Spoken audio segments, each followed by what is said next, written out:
बिस्मिल्लाहिर्रहमानिर्रहीम। आज तक के मुअज़्ज़ज़ नाज़रीन अस्सलाम वालेकुम। अब किस्त 277 मुलाहिज़ा फरमाएं।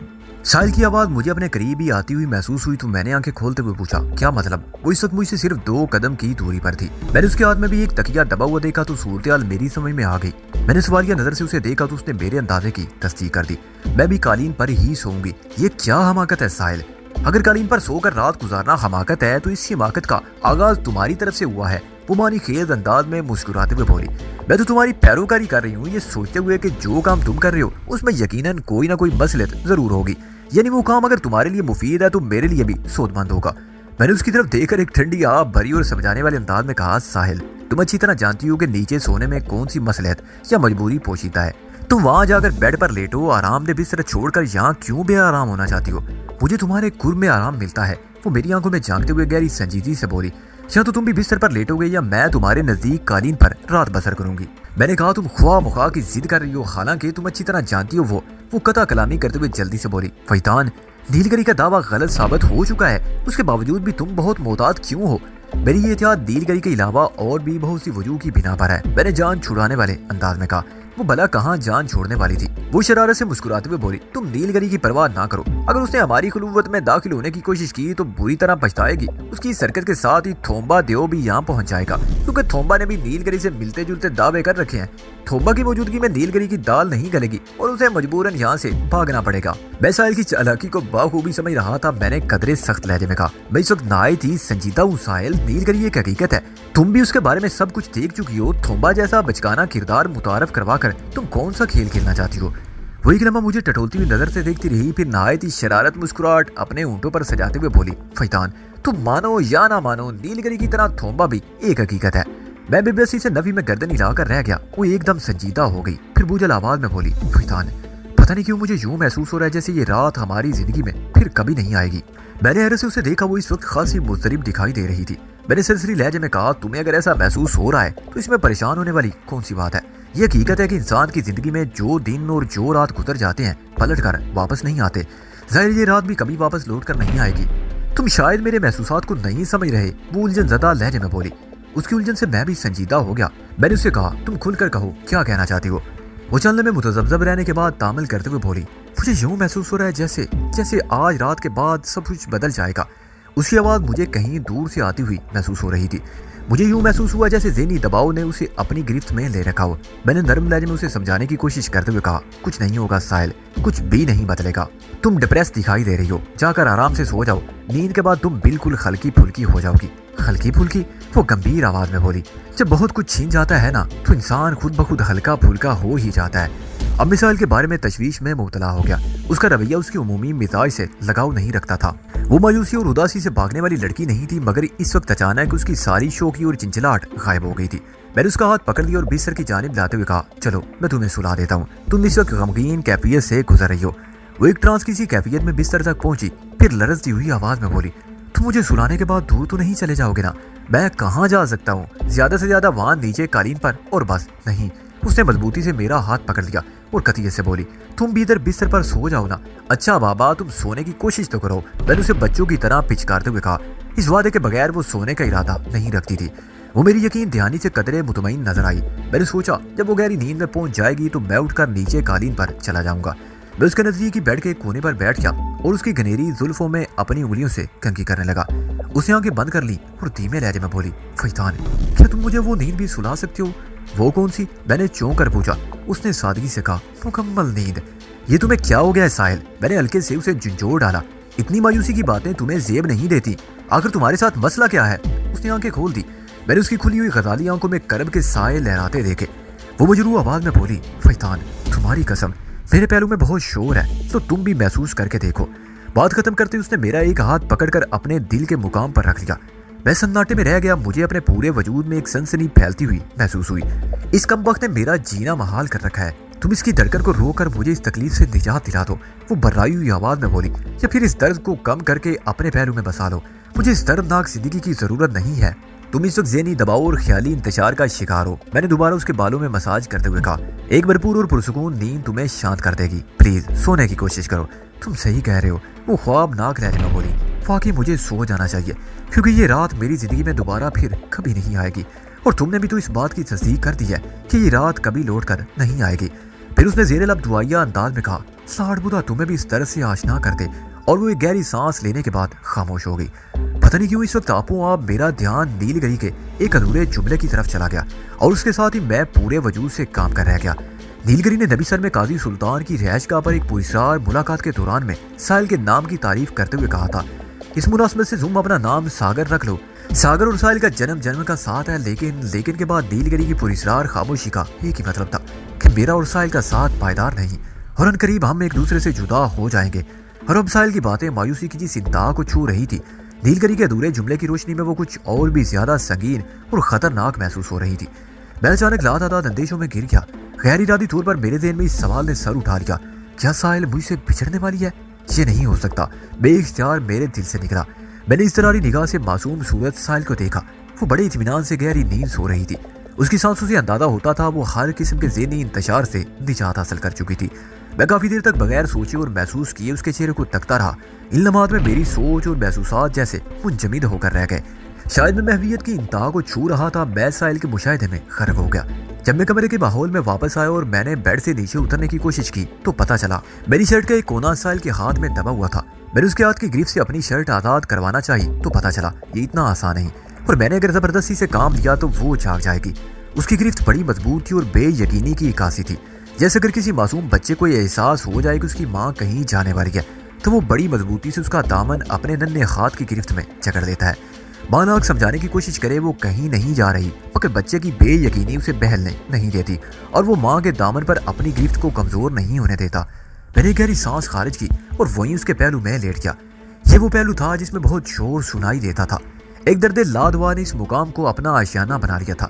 साहिल ने मुझसे इल्तजा की थी कि इस कसक को कम करके मैं अपने यहाँ बना दे दूँ। वो लाडबुदा से दुआ गो थी कि वो मुझे भी इस दर्द से आशना कर दे।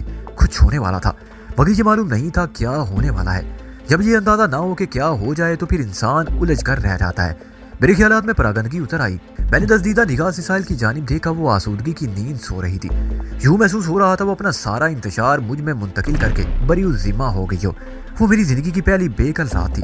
मैंने वो रात सोने की कोशिश में जागते हुए गुजार दी। मैं इस वक्त हिल पार के सबसे ऊंचे मुकाम पर खड़ा था, जहाँ एक अच्छा खासा गोल चबूतरा बना हुआ था जिसके इर्द गिर्द मजबूत पाइप की रेलिंग लगाई गई थी ताकि किसी किस्म के हादसे में जानी नुकसान का सामना न करना पड़े। इस चबूतरे से वाकई पूरा कराची शहर दिखाई देता था। फजा शानदार और मंदिर जानदार था। इस वक्त सफेदा शहर नमूदार हो चुका था। हम जब फ्लैट से रवाना हुए तो हल्का पुल्का अंधेरा मौजूद था। सुबह खेजी के शौकीन मर्दोदन कसीर तादाद में नजर आ रहे थे। मैंने घूम फिर कर इस बुलंद तरीन चबूतरे को मुंतखब किया था, मगर उसमें एक खराबी बहरहाल मौजूद थी। वहाँ जी के लिए मखसूस मशक नहीं की जा सकती थी। चबूतरे का फर्श संगी था, जबकि मज़कूरा मश्क के लिए फर्श का आरामदेह और ज़रर से पाक होना जरूरी था। मैंने ची की मश्क के लिए नज़दीकी वाक़े घास के एक तख्ते को मुंतखब कर लिया। इस तरह मुख्तलिफ किस्म की वर्जिशें करने के लिए आहिनी पाइप के झूले भी बने हुए थे। रूबी खासी पुरजोश दिखाई देती थी, जबकि मैंने साहिल को इंतहाई संजीदा पाया। मैंने साहिल से कहा, पहले तुम सिर्फ 5 मिनट तक ची की वर्जिश करोगी, उसके बाद मार्शल आर्ट्स की ट्रेनिंग का आगाज होगा। उसके बाद मैं रूबी की जानिब मुतवज्जो हो गया। साहिल को मसरूफ करने के बाद मैं तुम्हें योगा की मशक के बारे में बताऊंगा। रूबी थोड़े फासले पर एक जानिब खामोश खड़ी होगी। साहिल ने सिर्फ इस बात में सर हिलाने पर इत्तफा किया। वो एकदम संजीदा दिखाई देती थी। तुमने खास पोजीशन में खड़े होने की अच्छी खासी प्रैक्टिस कर ली थी। मैंने साहिल की तरफ देखते हुए कहा, अब तुम शुमाल की समत रुख करके सीधी खड़ी हो जाओ और आंखें बंद करके 8-10 गहरी गहरी और हमवार सांसें लो। उसने मेरी हिदायत पर अमल किया। मैंने कहा, अब तुम मशक के लिए बिल्कुल तैयार हो चुकी हो। हार्स पोजीशन में खड़े होकर तुम अपनी आंखें बंद कर लोगी। जबान को तालू के साथ चिपकाना है। मेरा मतलब है जबान की नोक को अपनी पूरी तवज्जो और ध्यान नाव के मुकाम पर मरकूज करना है। उसके बाद नाक के रास्ते एक झटके से सांस को अंदर खींचना है और फिर फौरन ही मुंह के रास्ते झटके से सांस को खारिज करना है। वाज़ेह रहे कि समल के दौरान में जबान की टिप मुस्तकिल तालू से चिपकी रहेगी और होंठ नीम वार रहेंगे। सांस की आमदोशद के दौरान में पेट फूलता पिचकता रहेगा, यानी सांस अंदर खींचने पर पेट फूलेगा और खारिज करते वक्त पिचक जाएगा। इस अमल में ज़हन सिर्फ एक काम करेगा और वो ये कि तुम्हारी तवज्जो मुस्तकिल मुकाम नाव पर जमी रहे। फिलहाल इतना ही काफी है। एक लम्हे का तवक्कुफ देकर मैंने इस्तफसार किया, अगर कोई स्टेप तुम्हारी समझ में ना आया हो तो पूछ सकती हो। मैं हर बात अच्छी तरह समझ गई हूँ, वो पूरे एतमाद लहजे में बोली। वेरी गुड, मैंने सराहने वाले अंदाज में कहा। Are you ready? यस। उसने इस बात में गर्दन हिला दी। मैंने उसे मशक करने का इशारा किया। जैसे ही वो हार्स पोजीशन में खड़ी हुई उसने आंखें बंद कर ली। मैं दबे कदम उसके सामने 1 फुट के फासले पर जमीन पर बैठ गया। इस मशक के दौरान में बाज़ औक़ात आदमी मुंह के बल जमीन पर आ गिरता है। सांस और तवज्जो के दरमियान जब तक एक रिदम या रब्त नहीं बन जाता, दिमाग बगावत पर कमर बसता रहता है, जिसके नतीजे में एक चक्कर सा आता है और इंसान दराम से मुंह के बल गिरता है। मैं साहिल को संभाला देने के लिए उसके करीब बैठ गया। वो वहाँ मेरी मौजूदगी से वाकिफ न थी। पूरे 5 मिनट तक साहिल ने बड़े सुकून और इत्मीनान से मशक की और उसे एक मरतबा भी चक्कर नहीं आया। ये उसके लिए बहुत बड़ी कामयाबी थी। मैंने उसकी मशक खत्म करवा कर उसे आराम करने को कहा। वो आंखें बंद करके एक जानिब आलती पालती मार कर बैठ गई। मैं रूबी की जानिब मुतवज्जो हो गया। एक बात को हमेशा के लिए ज़हन नशीन कर लो रूबी, मैंने उसकी आंखों में देखते हुए कहा। वो हमतन गोश थी। मैंने बोलना शुरू किया, योगा में तवज्जो, लगन और इन्वॉल्वमेंट की बड़ी अहमियत है। बेहतर नताइज हासिल करने के लिए इन चीज़ों का ख्याल रखना बहुत ज़रूरी है। बुनियादी तौर पर योगा को 3 हिस्सों में तकसीम किया जाता है। हथ योग में की जाने वाली मशकों का ताल्लुक इंसान के जिस्म से होता है। इसे बॉडी योगा या फिजिकल योगा भी कहते हैं। दूसरे नंबर पर राग योग आता है, जिसमें ज़हनी और दिमागी मशकें की जाती हैं। इसे ब्रेन योगा कहा जाता है। तीसरे और आखिरी नंबर पर मंत्र योग है। ये खालिसतन रूहानी मशक और मुख्तलिफ जाप पर मुश्तमिल है और ये स्पिरिचुअल योगा कहलाता है। मैं फिलहाल जिस्मानी मशकें करना चाहती हूँ, रूबी ने मेरी बात खत्म करते हुए कहा, जैसा कि टीवी वगैरह पर दिखाया जाता है। मैंने कहा, तुम्हें इब्तिदा में यही करना भी चाहिए। हथ योग की मशकों के असरात सबसे ज्यादा जिस्म पर होते हैं और ये दूसरे योग से निस्बतन आसान भी है। एक बात याद रखना, योगा में सांस का एक अलग और अहम सिस्टम है। इसके बारे में तुम्हें मैं बाद में बताऊंगा।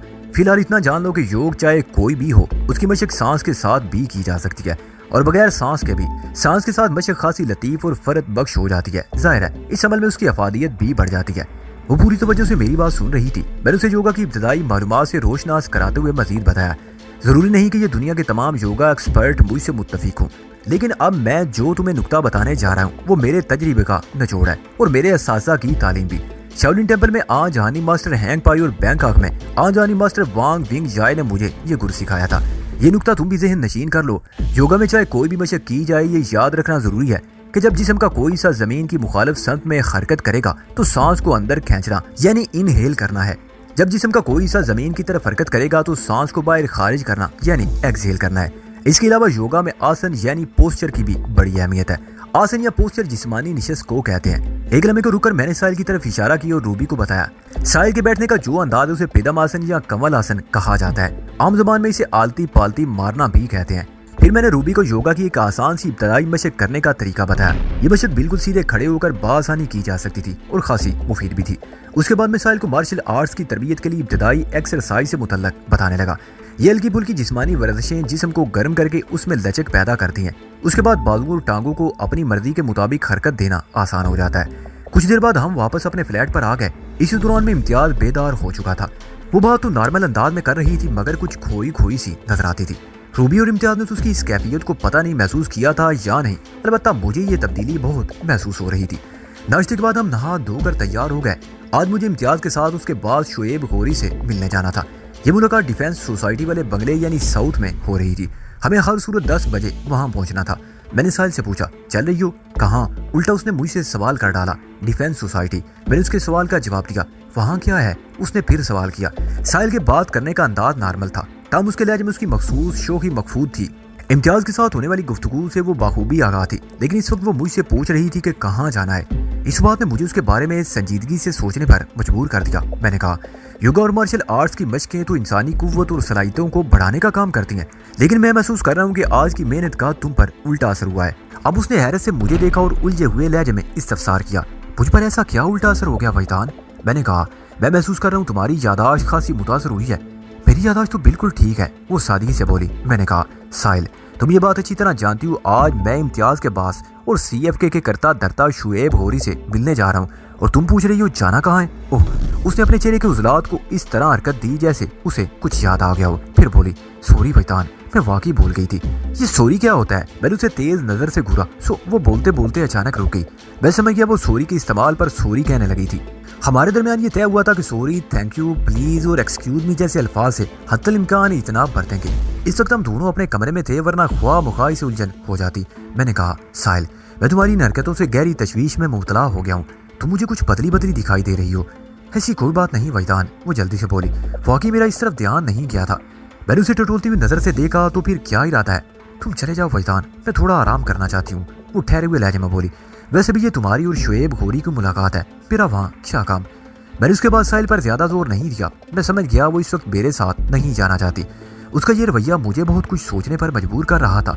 तब मैंने उसे फिल वक्त छेड़ना मुनासिब ना समझा और इस टॉपिक को आइंदा के लिए छोड़कर सिर्फ इतना कहा, साहिल तुमने आराम करने का फैसला बिल्कुल दुरुस्त किया है।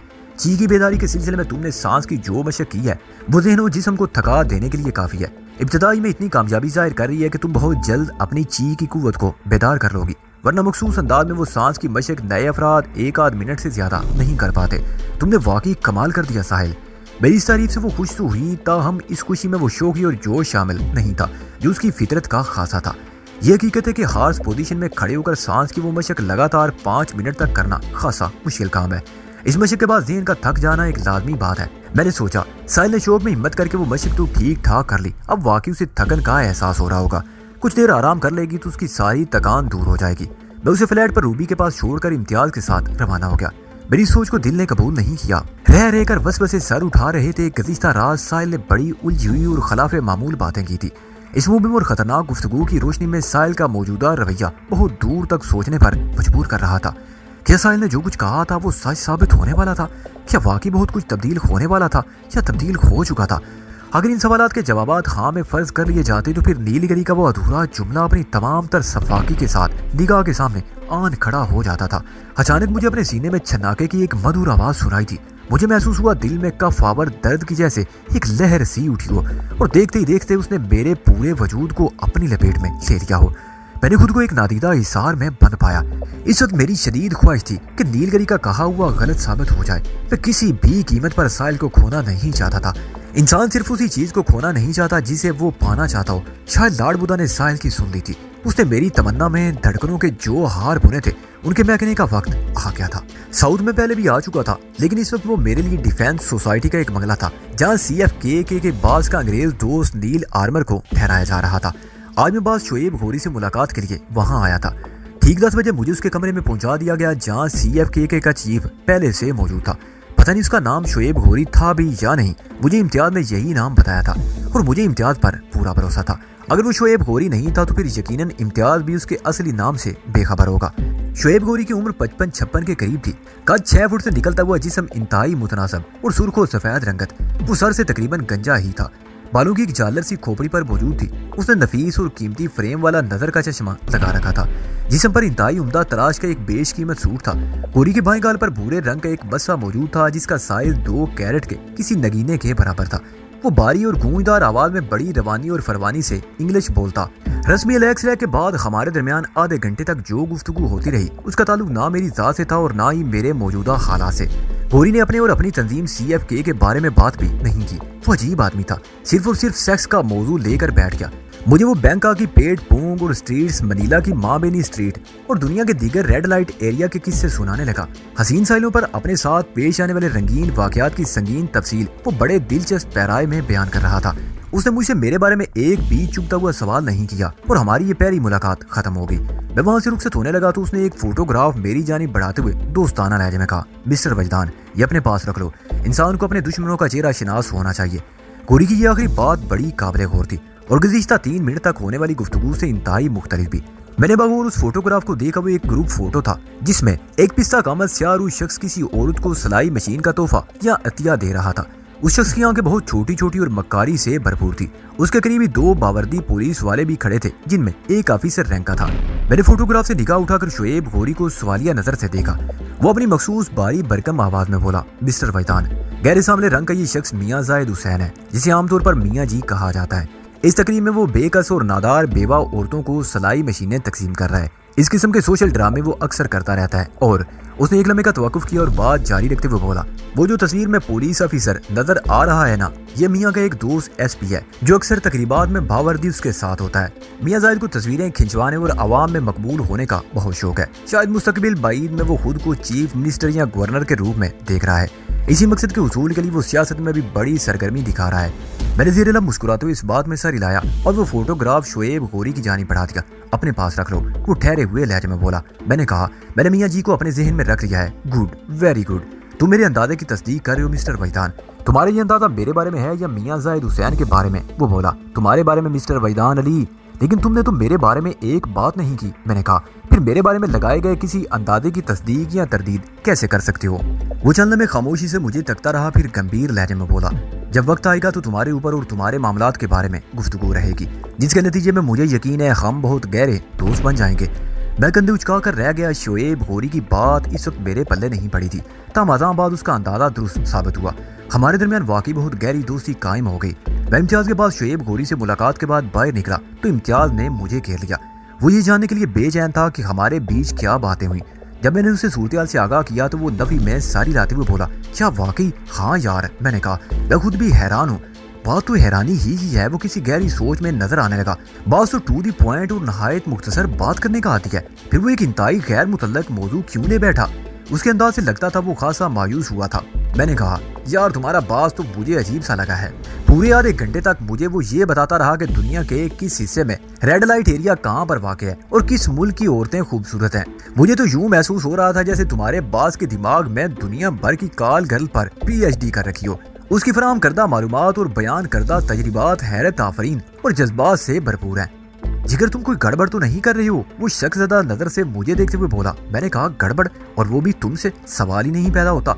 लेकिन अपना बास तो ऐसा नहीं यार। उसकी बेयकीनी कायम थी। तुम इस सिलसिले में बास से इस्तफसार कर सकते हो, ये नामुमकिन है। वो जल्दी से बोला, फिर मुझ पर एतबार करो। वो तो करता हूँ। फिर जिगर बास का तुम्हारे साथ रवैया समझ से बाला तारा है। वो उलझे हुए लहजे में बोला। मैंने कहा, इम्तियाज वो तुम्हारा बास है और बास always right. Okay that's okay, मैं समझ गया। वो हाथ उठाते हुए बोला। उसके स्टाइल पर बेइख्तियार मुझे हंसी आ गई। फिर एक महीना गुजर गया। इस अरसे के दौरान मिसाइल के रवैये में कोई तब्दीली ना आई। वो बिल्कुल नॉर्मल थी, सबसे उसी तरह मिलजुल रही थी जैसे वो पहले थी। लेकिन पता नहीं क्यों मुझे यूं महसूस होने लगा था कि उसके अंदर कोई बहुत बड़ी तब्दीली आ रही हो। वो पहले जैसी नजर आने के बावजूद पहले जैसी नहीं रही थी। उसका कोई ना कोई सिस्टम ऑफ हो गया था। मेरा ये एहसास तनाई में और ज्यादा शिद्दत इख्तियार कर जाता। खुलवत में पहुंचते मुझे यूं लगता जैसे साहिल बेनियाज हो गई हो। पहले उसका अंग अंग मेरे कुर्ब का मुतलाशी था। वो मेरे संग के लिए मचलती थी और उसकी खुद सुपुर्दगी की हुदूद खतरनाक थी। उसकी इन्हीं तरह तरारियों ने मेरे अंदर हौसला जगाया था और मैंने भी हिम्मत करके चंद अमली मिसालें कायम कर डाली थी। मगर वही साहिल थी जो रेतले साहिल पर पटक कर बीच सागर जा चुकी थी। वो जितनी नजर आ रही थी उससे मेरी तशफी मुमकिन नहीं थी। मेरी हर पेश कदमी को वो खूबसूरत गुरेज के हवाले करके साफ निकल जाती। उसकी अदाओं में ठुकराव नहीं बल्कि एक सुलझाव था। मगर मेरी ख्वाहिश मुझे उलझाव में डाल देती थी। मैं बाज़ औक़ात चुंचलाहट का शिकार हो जाता। वो याकूती होंठों पर मलकूती मुस्कुराहट सजाए मेरी आंखों में बहुत दूर तक और बहुत देर तक तकती रहती। उस वक्त मैं खुद को ट्रांस की सी कैफियत में महसूस करता। वो एक कामल होती और मैं मामूल। वो एक सायरा होती और मैं मसूर। साहिल मेरी तवक्कुआत से बढ़कर साबित हो रही थी। वो मेरी जिंदगी में आने वाली हर लड़की से मुख्तलिफ थी। उसके अंदर बड़ी गहराई और गहराई थी। वो तो अपने वजूद में मौजन एक बहरे बेकरां का तारू थी। जिस तरह साहिल पर बैठकर लहरें गिनने वाले शख्स को समंदर की गहराई का अंदाजा नहीं होता, बिल्कुल उसी तरह साहिल से मिलने वाला, उसके साथ कुछ वक्त गुजारने वाला उसकी असलियत तक नहीं पहुंच सकता था। दिया सलाई अलाव भड़काने के बाद खामोशी हो जाती। इसी अलाव का हिस्सा वो बन जाती। शोला दिखाकर शोलों की नजर हो जाती है। साहिल मेरे मन में एक तड़प जगाकर शांत हो गई थी। वो मेरे एहसास का हिस्सा बन गई थी। मेरी सांसों की सरसराहट में वो खुशबू की तरह बस गई थी। लम्स की इंतहा से कशीद किया हुआ कैफ वो आसूदगी नहीं दे सकता जो उस अनछुए सरूर में पहना थी। साहिल ने इस एक माह के अंदर अमली मैदान में नुमाया कामयाबी भी हासिल कर ली। ची की मशक के खातिर ख्वाह नताइज बरामद हुए। वो लाइट वेट एशिया मसलन कागज, कूल ड्रिंक का स्ट्रा और पानी की सतह को हरकत देने में माहिर होगी। अब इर्तिकादी तवज्जो के साथ प्रैक्टिस की जरूरत थी। उसकी बातनी तवानाई में जैसे जैसे इजाफा होता जाता उसकी कारकर्दगी और फालियत भी बढ़ती चली जाती। मार्शल आर्ट्स में साहिल ने इतनी महारत हासिल कर ली कि अच्छी खासी फाइट कर सकती थी। उसने ये फाइट सीखने के लिए रात और दिन मेहनत की। वो बुनियादी 3 किक्स यानी फ्रंट किक, साइड किक और बैक किक बिल्कुल सही अंदाज में इस्तेमाल करने पर खातर होगी। अजीम अलावा ब्लॉकिंग और पंचिंग में भी परफेक्ट हो गई। मैंने एक बात खास तौर पर महसूस की कि साहिल में सीखने की बेपनाह सलाहियत मौजूद थी जिसमें उसकी संजीदगी ने मजीद इजाफा कर दिया। उसके बिलक्स रूबी ने मुझे सख्त मायूस किया। इम्तियाज ने एक रोज मुझसे कहा, क्या बात है जिगर, तुम अपनी इस बहन रूबी पर तवज्जो नहीं दे रहे हो? मैंने साफ गोई से काम लेते हुए कहा, यार नासूर के मुंह पर मरहम लगाने से बात नहीं बनती, मुझे ये सर्जरी केस लगता है। वो ताइदी अंदाज में सारी लाने लगा। मैंने मजीद कहा, रूबी के इलाज के लिए मुझे पहले इसकी कहानी सुनना होगी, वो कहानी जिसका तुमने इब्तिदा में जिक्र किया था। इसकी नफ्सियात में कोई गिरा पड़ी हुई है। जब तक वो गिरा नहीं खुलेगी कोई मशक और एक्सरसाइज से फायदा नहीं पहुंचाएगी। तुम किस गिरा की बात कर रहे हो जिगर? वो पुरसोच अंदाज में बोला। मुझे तो लगता है इसकी पूरी नफ्सियात एक गुंचलक हो चुकी है। एक लम्हे के तवक्कुफ से उसने इजाफा किया, वैसे तो मैं भी तुम्हें इसकी कहानी तफसीलन सुना सकता हूँ, लेकिन इसकी तहलील नफ्सी के लिए जरूरी है कि वो अपनी जबान से बताए। मैंने इस बात में सारी लाया, तुम बिल्कुल ठीक कह रहे हो, मैं कोई मुनासिब सा मौका देकर इसका तफसीली इंटरव्यू करूंगा। वैसे तुमने कभी इस सिलसिले में कोशिश नहीं की? एक आध बार की थी, लेकिन सच्ची बात तो ये है कि मुझे अभी तक कामयाबी नहीं हुई। इम्तियाज ने अपनी शिकस्त खा खुला एतराफ करते हुए कहा। मैंने कहा ठीक है, अब मैं ट्राई करूंगा।